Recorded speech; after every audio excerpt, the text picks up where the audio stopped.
Lebih dari sekedar profesi, kesibukan Ayu Ting Ting di sela usia sang anak yang masih sangat membutuhkan perhatiannya adalah wujud kesungguhan menghidupi sang anak juga keluarga dari jerih payahnya sendiri. Apalagi ketika Ayu dan keluarganya bersepakat untuk menolak niat Angie untuk memberi nafkah pada dirinya.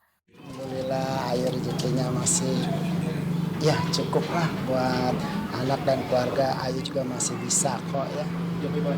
Alhamdulillah amin.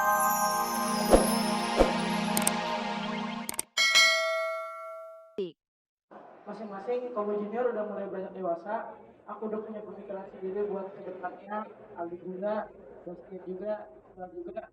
Jadi memang ada satu keputusan yang kita memang harus ngalah dan oh ini semakin Enggak, jadi saya nggak bisa bilang bubar, jadi, akan terpecah, iya, terpecah. Jadi tidak berempat lagi dan akan ada konsep baru yang namanya bukan Kobo Junior. jadi ada penambah personil tiap pagi gitu bang. Bisa iya, bisa tidak. Kalau itu bagian dari konsep. Ya buat Cowboy Junior ya pasti apapun itu nanti formasi seperti apapun itu ya kita sama-sama ya pasti sebagai orang tua kita mendoakan semoga formasi itu menjadi lebih baik, lebih sukses. Tak bisa ditampik, usia yang terus beranjak dewasa mau tidak mau memaksa mereka harus melepas image sebagai boyband cilik. Entah itu dengan berganti formasi, berganti nama, atau seperti apa. Yang pasti, manajer Cowboy Junior menyatakan bahwa Cowboy Junior tidak akan diisi oleh 4 formasi sebelumnya. Bahkan belum adanya kejelasan tentang nasib pasti Cowboy Junior tak pelak membuat penggemar setia mereka komet dilanda kecewa. Banget kalau misalnya dia bubar pasti fansnya pada sedih banget. Marah kok sampai penuh-penuh kita datang, sampai desek-desekan, capek-capekan, sampai nggak makan berapa jam. Semuanya mendukung kita masing-masing, maksudnya semuanya mendukung apa yang kita mau, semuanya mendukung apa yang akan terjadi ke depannya. Sebanyak-banyaknya buat semua orang yang udah selalu mendukung kita, yang udah hadir selalu.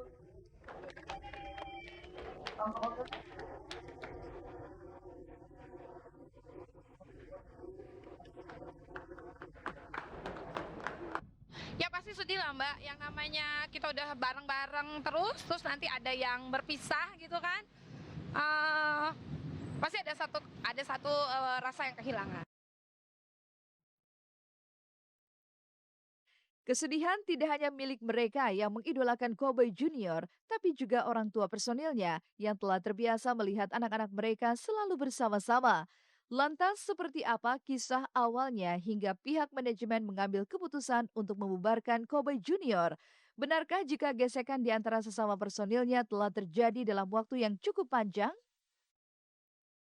Kalau kurang lebih akhir-akhir di tahun lalu ya gitu. Cuman keputusan ini sendiri akhirnya kita sepakati bersama di bulan Januari gitu. Jadi anak-anak itu ngobrol dengan porsi mereka yang udah remaja, udah mengeluarkan suaranya dan keinginan mereka masing-masing gitu ya. Dan memang ada beberapa yang nggak ketemu kalau dilakukan di dalam sebuah grup gitu. Bukan kesibukannya. Jadi bukan kesibukannya tapi lebih mimpi dan kemauannya mereka. Maka inilah kenyataan yang harus dijalani. Siap mengusung konsep baru, manajemen Cowboy Junior masih merahasiakan akan seperti apa nasib Cowboy Junior kelak. Lantas, benarkah jika apa yang melanda boyband cilik ini lantaran 4 anak ini sudah tak bisa lagi padu dalam satu boyband? Ataukah ada kesibukan individu yang membuat mereka tak bisa menyatu? Dan jika memang ada yang terpisah dari Cowboy Junior, akankah mereka hijrah dan meretas karir sebagai penyanyi solo? Untuk Kobo Junior terus terang kita belum mikir sejauh itu. Jadi sekarang kami lagi fokus sekali di 4 anak ini. Jadi fokus kami ada di 4 anak ini dan konser farewell tanggal 23 Februari. Dalam satu perjalanan itu pasti pada ada akhirnya. Tapi itu bukan berarti di perjalanan yang baru kita tidak meraih kesuksesan.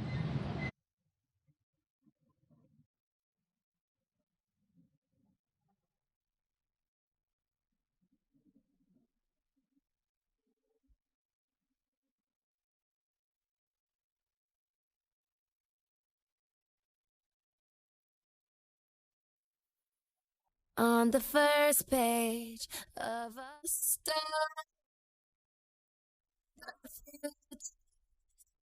Pemirsa Seleb on Cam, dua kisah berbeda dalam dua rumah tangga berbeda pula singgah dalam keluarga Ayu Ting Ting dan Angie juga Saskia Sungkar dan Irwansyah. Saat Saskia dan Irwansyah terus dihangatkan romansa cinta, mereka justru sangat mendambakan hadirnya seorang anak di tengah keluarga. Sementara itu saat Ayu merengkuh bahagia menjadi ibu, rumah tangganya justru karam diterjang ombak perceraian.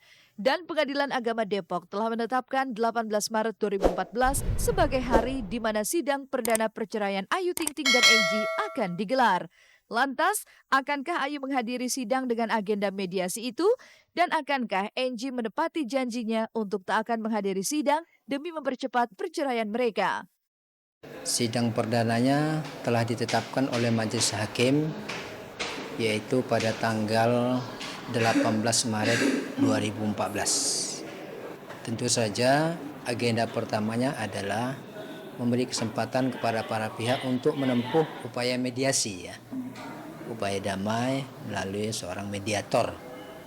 Tetapi kalau seandainya salah satu pihak tidak hadir, dalam hal ini tergugat, Majelis Hakim tentu saja akan memberikan kesempatan sekali lagi untuk memanggil yang bersangkutan agar hadir di persidangan berikutnya.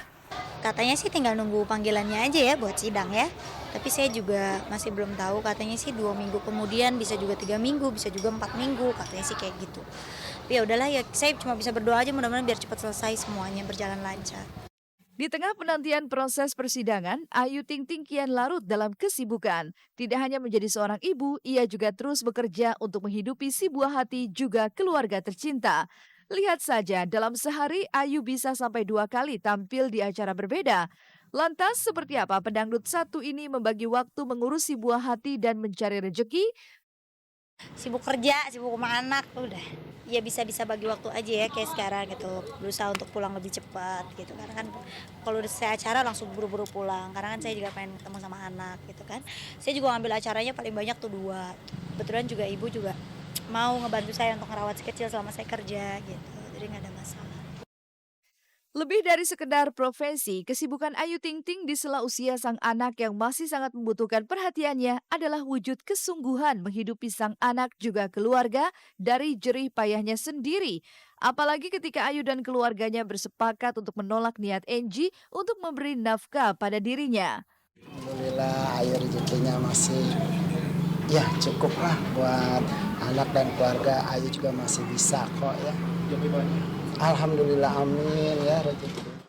Apa yang terjadi di tengah keluarga Ayu Ting Ting tentu sangat jauh dari apa yang dijalani pasangan Irwansyah dan Saskia Sungkar. Setelah menyatukan cinta, hingga saat ini mereka tetap menjaga romansa agar selalu tampil mesra. Layaknya pengantin baru, Irwansyah dan Saskia terus didekap hangatnya buayan asmara. Setidaknya inilah yang terlihat saat mereka kembali ke tanah air setelah 12 hari menunaikan ibadah umroh. Dari perjalanan ini, mereka membawa kisah bahagia saat menghabiskan 5 hari di Turki dan 7 hari di Tanah Suci. Kalau di Turki itu lagi dinginnya cuman sekitar 14, 12, ternyata enggak, ternyata sampai minus, jadi kita selalu bawa kostum, seru sih.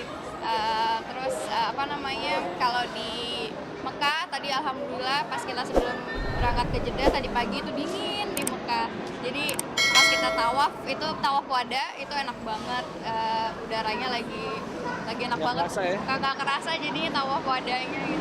Terus kalau kemarin nih, kamu sekarang lagi musim dingin kok sekarang. Tapi rame, alhamdulillah rame sebenarnya. Umroh memang benar-benar ya udah kita ibadah banget udah, kita nggak mau kemana-mana gitu, paling kita nggak ada jalan-jalan aja, paling ziarah itu pun juga yang berkaitan dengan agama. Menjejak Mekah Al-Mukarramah, Saskia dan Irwansyah tak lupa untuk menguntai sejumput doa agar mereka dianugerahi keturunan.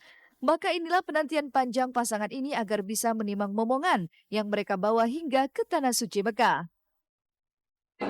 Ya belum ada anak sih biasanya, jadi masih seru-seruan aja berdua, dan alhamdulillah kita punya hobi yang sama gitu, walaupun ada yang beda, mungkin kayak lebih hobi jalan-jalannya lebih di aku, Irwan menyesuaikan alhamdulillah gitu, terus lama-lama dia juga jadi suka, ya gitulah, harus saling melengkapi. Oh, itu sih nomor 1. Pasti itu doa utama. Target tahun ini kali ini. Amin. Doain Doain semua. lah semuanya. Ya. Terkadang rencana tidak berwujud nyata, tapi bukan berarti kita harus meratapi, karena ada Sang Maha Pencipta yang maha tahu apa yang terbaik bagi umatnya.